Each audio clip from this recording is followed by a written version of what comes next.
नमस्कार जय जगन्नाथ। वास्तु ପାଇଁ बहुत लोग फोन करचंती सर आपण कार्यक्रम देखुचु बहुत भल लगुची एवं अनेक वास्तुविद परामर्श दौरान घरटा को भांगी दियो एटा भूल अच्छी सेटा भूल अच्छी सेटा भूल अच्छी देखंतु भूल तो रहिबो रहिछि केई तो जानिकी भूल करनी किंतु केमिति सजाड़िबा दर्शक बंधु केबे हेले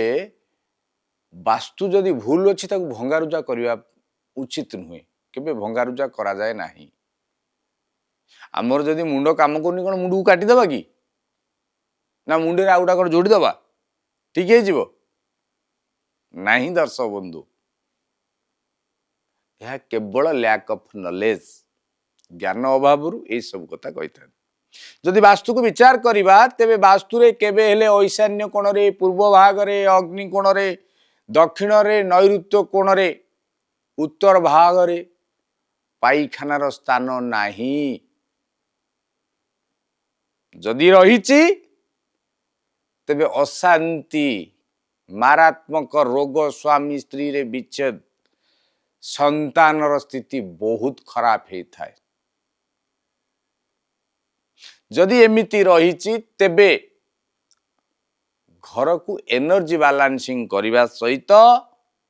जो टॉयलेट गुड़ाक रही तार anti cancer anti bacteria treatment वैज्ञानिक पद्धति रे करंतु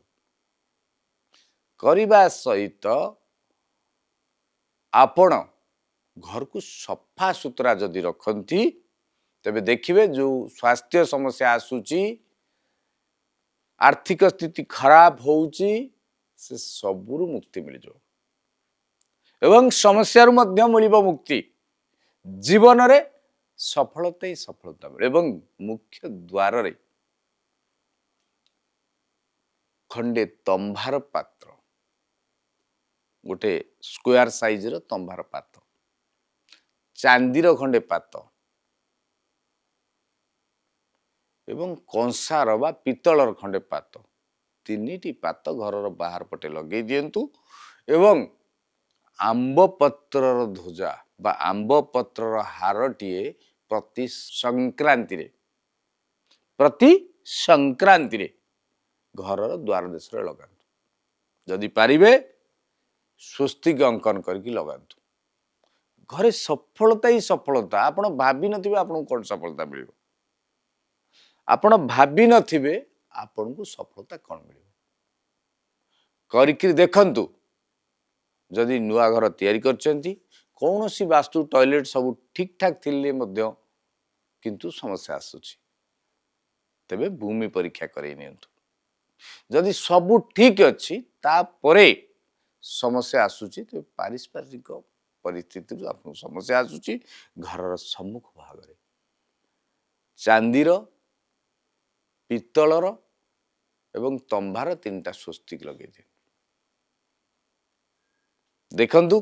आपको केते सफलता मिलुची जदि आपनकर वास्तु समस्या अच्छी नुआ घरटीए करूचंती कि करि सारिछंती एनर्जी लेवल केते अच्छी जानिया पे चाहउचंती साइंटिफिकली तेबे